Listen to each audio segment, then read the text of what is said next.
Welcome to our channel. Today we how to authenticate Pipedrive account recovery with MFA backup codes. Quick tutorial step by step clearly.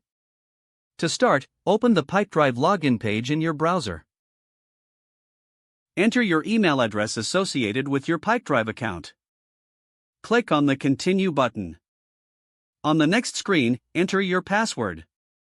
Click Login to proceed. If prompted, select the option to receive a two-factor authentication code. Check your authentication app for the current verification code. Enter the verification code into the provided field. If you have lost access to the authentication app, you will need your backup codes. Locate your backup codes. These should have been stored securely when you first set up MFA.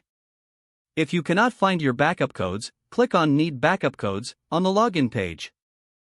Follow the instructions provided to retrieve or reset your backup codes. Return to the Pipedrive login screen. Now, instead of entering a verification code, input one of your backup codes.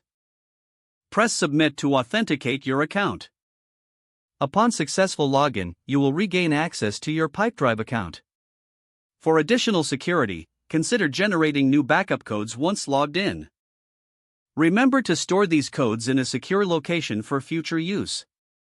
If the page does not load, refresh the browser or try again in a private or incognito window.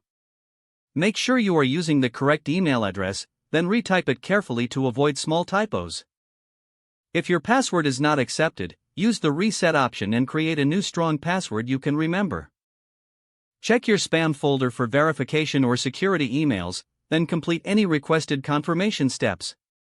Enable two-factor authentication if available to improve account security and reduce unauthorized access risk. After signing in, review your profile details so your contact information and settings are accurate and current. If you see an error message, note it down and try again after restarting your device and internet connection. Log out when you finish, especially on shared devices, to keep your account and payment information secure. If the page does not load, refresh the browser or try again in a private or incognito window. Don't forget to like this video and subscribe to our channel for more step-by-step tech guides.